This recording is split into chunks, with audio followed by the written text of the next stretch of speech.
जय श्री गणेश दोस्तों। हमारी आज की कहानी है तमाशा। अब शुरू करते हैं कहानी। ये क्या बहू, तुमने बस चावल बनाए हैं। तुम्हें पता है रोहित को सिर्फ दाल चावल नहीं पसंद, साथ में रोटी सब्जी भी चाहिए। फिर भी शारदा जी अपनी बहू मीनाक्षी को अपने बेटे रोहित का टिफिन लगाते देख बोली, मम्मी जी मुझे ऑफिस के लिए देर हो रही है। जल्दबाजी में जो बन गया ठीक है ना। ये कुक को भी अभी गांव जाना था, अब नई कुक जाने कब मिलेगी। मीनाक्षी जल्दी जल्दी सब करते हुए बोली, क्या यहाँ तुमने कुक लगा रखी है? मतलब खाना तुम खुद नहीं बनाती हो? शारदा जी आश्चर्य से बोली, मम्मी जी मुझे रोहित से पहले ऑफिस के लिए निकलना होता है, क्योंकि मेरा ऑफिस दूर है। सुबह की चाय, नहाना धोना, पूजा पाठ, उसके बाद अपना और उसका लंच पैक करना, इतना ही काम हो पाता है। बस अब खाना बनाने लगी तो हो गई बस नौकरी, इसलिए हमने कुक रखी हुई है। मीनाक्षी ये बोल रोहित का टिफिन रख अपना ले निकल गई। मीनाक्षी और रोहित दोनों पति पत्नी जिनकी शादी को 2 साल हुए हैं। मीनाक्षी जहाँ नोएडा की एक मल्टीनेशनल कंपनी में एचआर है, वहीं रोहित नेहरू प्लेस की एक कंपनी में सॉफ्टवेयर इंजीनियर। दोनों की शादी परिवार ने करवाई है। दोनों के परिवार वाले मेरठ में रहते हैं। शादी से पहले मीनाक्षी दिल्ली से जॉब करती थी, बाद में उसे नोएडा में अच्छा पैकेज मिला तो उसने नौकरी बदल ली थी। दोनों पति पत्नी वर्किंग है, इसलिए घर में सफाई, बर्तन को मेड और खाना बनाने को कुक रख रखी थी। 2 दिन पहले रोहित की माताजी शारदा जी कुछ दिन के लिए बेटे बहू के यहाँ आई थी। मीनाक्षी उनके आने से खुश थी बहुत, और अपने ऑफिस में छुट्टी की एप्लीकेशन भी लगा रखी थी। आज उसे अपना अधूरा काम पूरा करने जाना था। फिर 15 दिन वो घर पर ही रहने वाली थी। अरे मम्मी जी, खाना आपने क्यों बनाया? शाम को मीनाक्षी घर आई तो सास को रसोई में देख बोली, हाँ तो अपने बेटे को यूं अपने सामने रूखा सूखा खाते देखती रहूं, और ना ही मैं ऐसा खाना खा सकती हूँ। शारदा जी तुनक कर बोली। उनकी बोली में तकलाहट मीनाक्षी ने साफ महसूस की, पर हंसकर टाल गई। मम्मी जी, आपकी बेटी जैसी बहू भी तो वही रूखा सूखा खाती है। मीनाक्षी हंसकर बोली, हाँ तो तुझे किसने मना किया? बना और खुद भी खा, मेरे बेटे को भी खिला। शारदा जी बोली, मम्मी जी चाहती तो मैं भी हूँ, पर नौकरी से बंधी हूँ अपनी। मीनाक्षी मायूसी से बोली। अगले दिन चूंकि मीनाक्षी ने छुट्टी ले रखी थी, तो उसने सुबह उठकर सब्जी, रोटी, दाल चावल सब बनाए।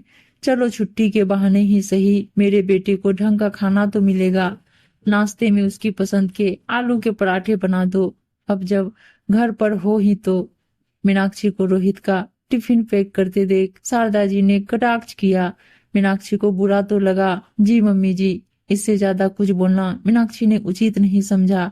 अरे मीनू, ये क्या बनाया है नाश्ते में? तुम्हें तो पता है मैं पराठे नहीं खाता, मुझे मेरे ओट्स ही दे दो। नाश्ते की मेज पर रोहित पराठे देख बोला, अरे अब बहू घर में है तो अपनी पसंद का नाश्ता करना, क्या वो बीमारों वाला खाना खाता है रोज? देख कितना कमजोर हो गया 2 साल में ही। बहू को तो बस नौकरी प्यारी, तेरा तो कुछ ख्याल ही नहीं। मीनाक्षी के कुछ बोलने से पहले ही शारदा जी बोल पड़ी, माँ मीनाक्षी को सबका ख्याल है, पर नौकरी में बंधी है वो। 2 दिन से देख रहा हूँ आप उसे बात बात पर एहसास दिला रहे हो कि जैसे वो अच्छी पत्नी नहीं है। रही ओट्स की बात, वो मैं अपनी मर्जी से खाता हूँ। रोहित बोला, मजबूरी को मर्जी का नाम मत दे। मैं खूब जानती हूँ कुक का खाना पसंद नहीं आता होगा, इसलिए इन सब की आदत डाल ली तूने। शारदा जी हाथ नचाकर बोली, माँ कुक बहुत अच्छा खाना बनाती है, और ऐसा नहीं कि मीनाक्षी कुछ बनाती ही नहीं।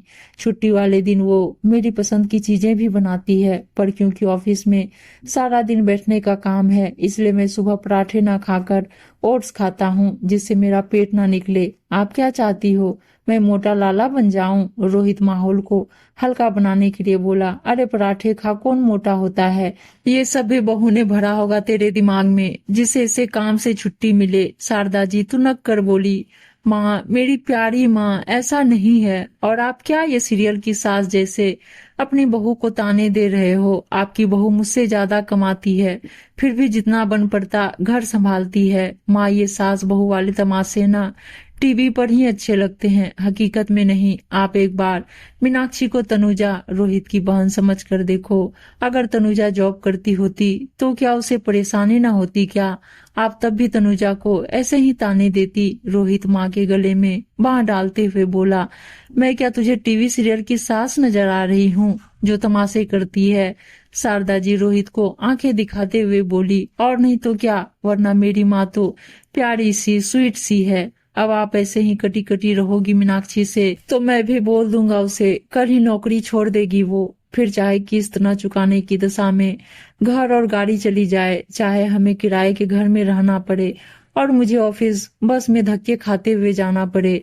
रोहित उदास होने का नाटक करते हुए बोला, चल चल बहुत हुआ ये तमाशा, ये सिर्फ टीवी पर अच्छा लगता है, हकीकत में नहीं। अभी नाश्ता खत्म कर और आज ये पराठा ही खा ले, बहू ने मेरे कहे से बनाया है, कल से वही खाइयो अपने ओट्स। शारदा जी रोहित के गाल पर चपत लगाते हुए बोली और तीनों हंस दिए। अब क्योंकि शारदा जी सास है तो आप उनसे इतनी जल्दी सुधरने की या मीनाक्षी से माफी मांगने की उम्मीद तो ना ही करो, पर हाँ इतनी उम्मीद तो कर सकते हैं कि अब मीनाक्षी को कम ताने सुनने को मिलेंगे, क्योंकि शायद वो समझ गई है बहू भी कमाती है इसलिए बेटा भी खुश रहता है। पर प्रत्यक्ष में मानने को जो तैयार हो जाए तो वो सास ही क्या। उम्मीद है दोस्तों कहानी अच्छी लगी होगी, और अच्छी अच्छी कहानियां सुनने के लिए चैनल को सब्सक्राइब, वीडियो को लाइक शेयर जरूर कर दीजिएगा। धन्यवाद दोस्तों।